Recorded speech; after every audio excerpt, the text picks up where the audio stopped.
एक भाषा जिसका आधार है हजारों साल पुरानी संस्कृति, जिसने संजोई हैं इतिहास की महान गाथाएं, जिसकी विरासत है आधुनिक विज्ञान के सूत्र। एक भाषा जिसने जोड़ा है देशों और महाद्वीपों को, जिसने बांधे हैं महासागरों के आर पार पुल, जिसने दी है करोड़ों लोगों को जुबान।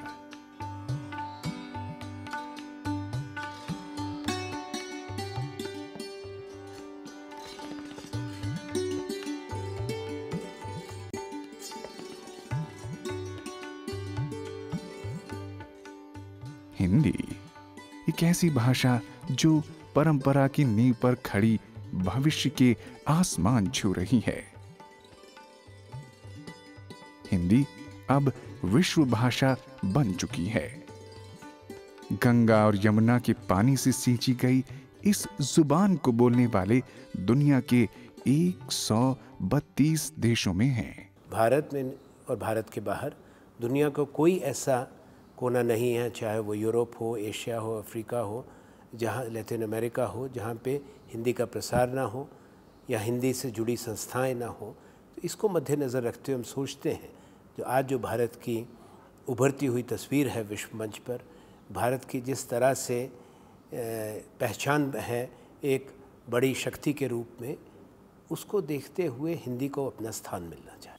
मैं ये मानता हूँ कि जैसे ब्रिटेन का राज्य कहा करता था कि ब्रिटेन के साम्राज्य पर कभी सूर्यास्त नहीं होता, उसी तरह हिंदी के प्रचलन पर अभी भी सूर्यास्त नहीं होता।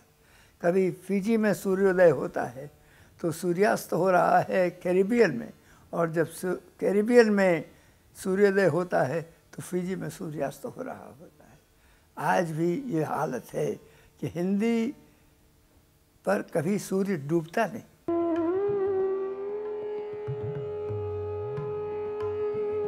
हिंदी के सूर्य की चमक लगातार तेज हो रही है।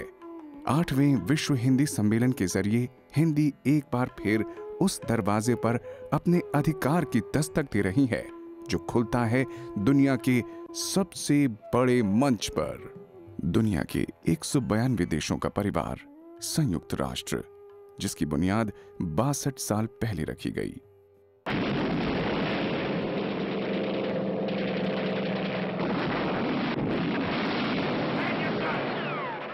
जंग के जख्मों ने पूरी दुनिया को एक सबक सिखाया।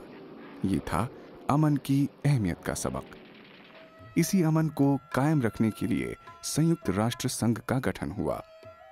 मकसद था आपसी मतभेदों को जंग के बजाय बातचीत के जरिए सुलझाना। लेकिन सवाल ये था कि बातचीत किस जुबान में हो।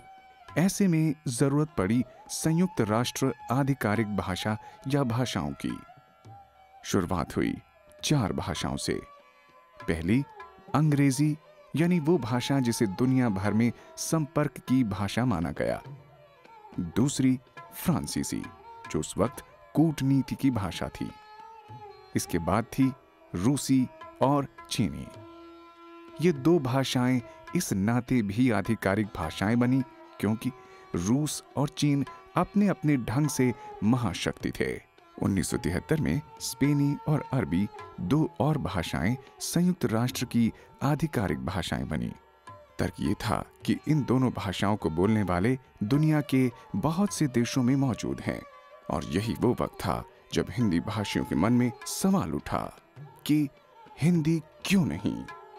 स्पेनी बोलने वाले 16 करोड़ थे तो हिंदी बोलने वाले 26 करोड़ से भी ज्यादा। इसी मुद्दे को लेकर 1975 में नागपुर में पहला विश्व हिंदी सम्मेलन हुआ। सम्मेलन में 30 देशों के 122 प्रतिनिधियों ने हिस्सा लिया। सबका सपना था कि एक दिन संयुक्त राष्ट्र दुनिया से हिंदी में भी संवाद करे। कि अंतरिक्ष में राकेश शर्मा जी गए थे, वो शायद पहले भारतीय थे, और श्रीमती इंदिरा गांधी ने जब उनको हिंदी में इस बात की बधाई दी कि हम गौरवान्वित हुए हैं, और वो चूँकि वे मध्य प्रदेश के रहने वाले थे और उस ज़माने में मैं संभवतः मुख्यमंत्री भी था, तो मुझे भी बहुत इस बात की प्रसन्नता होगी कि कम से कम एक हिंदी में संवाद की शुरुआत अंतरिक्ष में हुई। तो हम तो अपनी दुनिया की बात कर रहे हैं, अंतरिक्ष में भी हिंदी पहुंच चुकी थी। ये प्रश्न केवल स्वाभिमान का भी नहीं है, ये प्रश्न न्याय का भी है, हमारी अस्मिता का भी है, हमारे गौरव का भी है। हिंदी दुनिया की 3 सबसे ज़्यादा बोली समझे जाने वाली भाषा है। इस सम्मेलन का उद्घाटन किया उस समय की प्रधानमंत्री श्रीमती इंदिरा गांधी ने। उद्घाटन भाषण में बोले उनके शब्द यादगार बन गए। उन्हीं की पहल पर इस सम्मेलन में सबसे प्रमुख मुद्दे के तौर पर मांग उभरी कि हिंदी को संयुक्त राष्ट्र की 7वीं आधिकारिक भाषा बनाई जाए। उन्होंने जो आवाज उठाई वो आने वाले दिनों में और बुलंद होती रही। दुनिया भर में शहरीकरण का दौर चल रहा है। हमारे देश में भी छोटे बड़े और नए नए शहर तेजी से विकसित हो रहे हैं। पानी, बिजली और सड़कें शहरों के विकास की बुनियाद है, देश के विकास की बुनियाद। शहरों के विकास की दौर में हमारी यह जिम्मेदारी और बढ़ जाती है कि लोगों को बुनियादी सुविधाएं ठीक से मिले। तो मुझे ये विश्वास है कि ये जो प्रोजेक्ट अब कंप्लीट हुआ, इससे आगे हम बढ़ेंगे, जिससे देश के दूसरे प्रांतों को भी फायदा होगा और साथ ही साथ जनता को भी बहुत फायदा होगा। 1976 में मॉरिशस की राजधानी पोर्ट लुई में दूसरा विश्व हिंदी सम्मेलन हुआ। संयुक्त राष्ट्र में हिंदी को शामिल करवाने की इच्छा और मजबूत हुई। अगले ही साल 1977 में हिंदी की गूंज संयुक्त राष्ट्र महासभा में सुनाई पड़ी। महासभा को संबोधित करने गए उस वक्त के विदेश मंत्री अटल बिहारी वाजपेयी ने दुनिया से हिंदी में बात की। उनके भाषण का अंत हुआ जय भारत जय जगत के नारे के साथ। ये वो शब्द थे जो हिंदी भाषियों को आज तक याद हैं। फिर आया 1983 का तीसरा विश्व हिंदी सम्मेलन। आयोजन था भारत की राजधानी दिल्ली में और एक बार फिर मंच से मुखातिब हुई प्रधानमंत्री इंदिरा गांधी। उनके वो शब्द हर हिंदी भाषी के दिल की आवाज थे। उन्होंने कहा, अब चर्चा है कि संयुक्त राष्ट्र में हिंदी भी मानी जाए। हिंदी के लिए ये वास्तव में बड़ी बात होगी, किंतु उससे भी बड़ी बात यह होगी कि भारत में मौलिक साहित्य इतना आगे बढ़े कि वो शोध और अन्वेषण का माध्यम बने और हिंदी का साहित्य इतनी उच्च कोटि का हो कि संसार के लोगों को हिंदी न जानने का मलाल हो। साल दर साल संयुक्त राष्ट्र के आंगन में हिंदी की दावेदारी मजबूत होती गई। 1988 में भारत के विदेश मंत्री PV नरसिम्हा राव ने और 2002 में प्रधानमंत्री अटल बिहारी वाजपेयी ने एक बार फिर संयुक्त राष्ट्र को हिंदी में संबोधित किया। अध्यक्ष महोदय, 2 दिन पहले हमने उस भयावह घटना की पहली बरसी मनाई। चूंकि भारत दशकों से आतंकवाद का शिकार होता रहा है, अतः हम अमेरिकी लोगों की पीड़ा को समझते हैं। 1993 और 1996 के विश्व हिंदी सम्मेलन मॉरिशस और त्रिनिदाद टोबैको में हुए। ये वो देश हैं जहां हिंदी के बीज सैकड़ों साल पहले गन्ने की खेती के बहाने एक एग्रीमेंट में लिपट कर पहुंचे थे, गिरमिटिया मजदूरों के नाम से। हिंदी के वो बीज आज विशाल वृक्ष बन चुके हैं। इसके बाद 1999 में विश्व हिंदी सम्मेलन लंदन पहुंचा। इस आयोजन में ये धारणा और मजबूत हुई कि हिंदी किसी एक देश की नहीं, दुनिया की जुबान बन चुकी है। अमेरिकी राष्ट्रपति बुश ने भी कहा है कि हिंदी सीखने की आवश्यकता बताई, और ये जो भारतवंशी वहाँ रह रहे हैं विदेशों में, अमेरिका में, और जो वो विशेष उनका योगदान जो हर एक क्षेत्र में जो उभर कर सामने आया है, उसे देखते हुए राष्ट्रपति बुश ने भी ये बात कही है हिंदी सीखने की। और तब से लगातार और यहाँ भारत में भी हिंदी के प्रति एक विशेष लगाव बढ़ता जा रहा है और उसके छात्रों की संख्या में वृद्धि हो रही है। तो ये तमाम माहौल और वातावरण वो इस बात की ओर संकेत करता है कहीं कि अब वो समय आ गया है कि हिंदी संयुक्त राष्ट्र की भाषा बने और विश्व मंच की भाषा बने और विश्व में एक उसकी पहचान स्थापित हो। हिंदी की इस शक्ति का आभास 2003 में सूरीनाम में भी हुआ। 7वें विश्व हिंदी सम्मेलन का मुद्दा था भविष्य की हिंदी और हिंदी का भविष्य। एक शोध तो ये तक कहता है कि दुनिया में हिंदी का दर्जा दूसरा या तीसरा नहीं बल्कि पहला है। ये शोध 1999 में दुनिया की जनगणना के आधार पर किया गया। इस शोध के मुताबिक दुनिया भर में 1 अरब 10 करोड़ से भी ज्यादा लोग हिंदी बोलते हैं और उससे वास्ता रखते हैं। ये दुनिया की कुल आबादी का 18.9% है। इसके मुकाबले आंकड़ों में चीनी भाषा मंदारिन बोलने वालों की तादाद 1 अरब 6 करोड़ बताई गई है, यानी दुनिया की कुल आबादी का 18.1%। इस शोध में मॉरिशस, फिजी, सूरीनाम, त्रिनिदाद और गयाना जैसे देशों में रहने वाले हिंदी भाषियों को भी शामिल किया गया, जो अब तक आंकड़ों में नजरअंदाज होते रहे थे। शोध के मुताबिक भारत में हुई जनगणनाओं में भी करोड़ों हिंदी भाषियों ने हिंदी को अपनी मातृभाषा नहीं लिखा। वो गुजराती, भोजपुरी, राजस्थानी और मैथिली जैसी भाषाओं और बोलियों को अपनी मातृभाषा बताते रहे। इसीलिए संयुक्त राष्ट्र के सामने हिंदी की दावेदारी कमजोर दिखाई पड़ी। शोध में कहा गया है कि उर्दू को अपनी मातृभाषा बताने वालों की बोलचाल की भाषा भी दरअसल हिंदी या हिंदुस्तानी ही है, लिहाजा वो भी हिंदी भाषी ही कहलाएंगे। इस शोध से साफ है कि हिंदी आंकड़ों में भी कमजोर नहीं है। आप लंदन में जाइए, गुजराती के घर में किसी भी गुजराती के अतिरिक्त आप बोलचाल में आप कोई और भाषा नहीं देखेंगे। वो अंग्रेजी नहीं बोलते, वहाँ रहते इंग्लैंड में हैं, पुश्तें इंग्लैंड में रह रही, वहीं लंदन में रह रही, लेकिन घर में वो गुजराती बोलते हैं। इसीलिए उनका गुजराती कल्चर जो का तो मौजूद है। हमें हिंदी में यही प्रयास करने चाहिए कि आप अपनी मातृभाषा का सम्मान अगर करना है तो मातृ के साथ, माता के साथ, अपने घर के साथ, अपनी गृहस्थी में बात करते हुए वो तो हिंदी में बोलिए, तो उससे व्यवहार बना रहता है। आज हिंदी एक विश्व भाषा का दर्जा पा चुकी है। इसका एक बहुत बड़ा कारण है बाजार। भारत में मध्यम वर्ग एक ऐसी बड़ी ताकत है जो दुनिया भर की कंपनियों को अपनी ओर खींच रही है। करीब 40 करोड़ की इस आबादी के पास न तो देखने के लिए सपनों की कमी है, न ही खर्च करने के लिए पैसे की। इस वर्ग का बड़ा हिस्सा हिंदी बोलता है और समझता है। इसी बहाने अब विदेशी कंपनियों ने भी हिंदी अपना ली है। इन कंपनियों ने इस भाषा की ताकत समझ ली है। दुनिया जैसे रुक सी गई, कोक भी नहीं भीगे हम। ये यूं ही नहीं है कि कोल्ड ड्रिंक से लेकर कपड़ों तक और कार से लेकर हवाई सेवाओं तक के विज्ञापन हिंदी बोल रहे हैं। सूचना क्रांति के दौर में भी हिंदी पीछे नहीं है।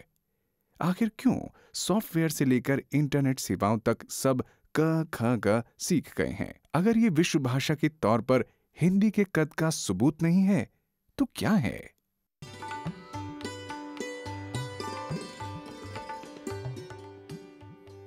हिंदी सिनेमा और संगीत का जादू दुनिया पर कई दशकों से चल रहा है। इसमें कमी आज भी नहीं आई है। हिंदी सिनेमा की अंतर्राष्ट्रीय असर का ही नतीजा है कि अमिताभ बच्चन इस सहस्राब्दी के महानायक बन गए हैं। लंदन के मशहूर वैक्स म्यूजियम में उनके अलावा शाहरुख खान और ऐश्वर्या राय के पुतले भी सजे हैं। बॉलीवुड हिंदी का अंतर्राष्ट्रीय दूत है। हिंदी के प्रचार प्रसार में छोटा पर्दा भी पीछे नहीं है। हिंदी को जितनी ज़्यादा जगह दी जा सकती है, किसी भी एक चैनल की नीति के अनुसार जो कि पब्लिक सर्विस ब्रॉडकास्टर होता है, तो आप देखेंगे कि जो व्यावसायिक दूसरे चैनल हैं उनकी तुलना में तो हमारे यहाँ हिंदी को ज़्यादा जगह देने की कोशिशें लगभग हर स्तर पर होती हैं। अब जैसे हमारा पूरा हिंदी का जो नेटवर्क है, हिंदी के नेटवर्क में सिर्फ हिंदी के ही कार्यक्रम चलते हैं, जो कि तकरीबन 9 से 10 स्टेट है। ज़्यादा संपर्क आपके बॉलीवुड फिल्मों से हुआ है। मेरे जैसे लोग, बहुत लोग मॉरिशस में आपके फिल्में तो देखते हैं, और सिर्फ हिंदू नहीं देखते, वो अन्य लोग, अन्य कौम के लोग भी हिंदी फिल्में देखते हैं। आपके सारे हीरो हीरोइन बहुत प्रचारित है उधर, सभी हमारे बच्चे तो रोल मॉडल्स इन लोगों में ढूंढते हैं। हिंदी भाषा का आकर्षण पूरी दुनिया में है। स्कैंडिनेविया से लेकर कैरिबियन तक और चीन से लेकर अमेरिका तक दर्जनों पत्र पत्रिकाएं अपनी बात अपनी हिंदी में कह रही हैं। कम से कम 9 विदेशी भाषाओं में हिंदी शब्दकोश मौजूद हैं। दर्जनों देशों में हिंदी साहित्य का अनुवाद किया जा रहा है। मॉरिशस में स्थापित अंतर्राष्ट्रीय हिंदी सचिवालय की कोशिशें भी रंग ला रही हैं। दुनिया भर के 165 विश्वविद्यालयों में हिंदी पढ़ाई जा रही है। इनमें से कई दक्षिण अमेरिका जैसे दूर दराज महाद्वीपों में हैं। अब अगर यही सारे देश कहीं किसी जगह में बैठ करके किसी विश्व समस्या पर विचार करते हैं तो कम से कम एक दूसरे को परिचित तो हैं। ये उसका सबसे बड़ा योगदान है। और धीरे धीरे करके मुझे लगता है कि अगर उसका सचिवालय जिस तरीके से काम कर रहा है मॉरिशस में अगर बढ़ने लगा तो अब इंटरनेट के ज़रिए वो और ज़्यादा जुड़ेंगे, जानकारियाँ और ज़्यादा जुड़ेंगी, लोग एक दूसरे से ज़्यादा परिचित होंगे और ये परिचय मंडल ही यही वसुधा को कुटुंब बनाता है। मॉरिशस में ब्रिटिश सिस्टम ऑफ एजुकेशन है। मैं वहाँ पर ओ लेवल ए लेवल होता है, हमें चांस मिला है ओ लेवल तक हिंदी पढ़ने को। अब एक नया कोर्स हो रहा है जहाँ पर डिग्री लेवल तक भी Merchant students can study Hindi up to degree level, and not just Hindi, we're studying Sanskrit as well.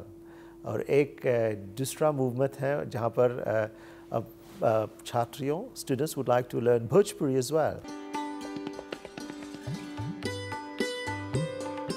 संयुक्त राष्ट्र के सामने अब हिंदी को अपनी आधिकारिक भाषाओं में शामिल करने के पर्याप्त कारण हैं। इसकी पैरवी के लिए दुनिया भर के हिंदी प्रेमी हस्ताक्षर अभियान भी चला रहे हैं। ये याचिका संयुक्त राष्ट्र महासचिव तक पहुंचाई जा चुकी है। सोच विचार जारी है। हिंदी प्रेमियों की बैठक इस बार न्यूयॉर्क में संयुक्त राष्ट्र मुख्यालय के आंगन में जमी है। उसी संयुक्त राष्ट्र के आंगन में जिसमें अपना सहज अधिकार पाने का इरादा हिंदी ने अपने पहले ही विश्व सम्मेलन में जता दिया था। पहले और 8वें विश्व हिंदी सम्मेलनों के बीच 32 सालों का फासला है। इन 32 सालों में हिंदी का इरादा और दावा लगातार मजबूत हुआ है। संयुक्त राष्ट्र संघ में हिंदी का प्रयोग हो, ये 1975 में जो नागपुर में प्रथम विश्व हिंदी सम्मेलन था तब ये बात उठी थी।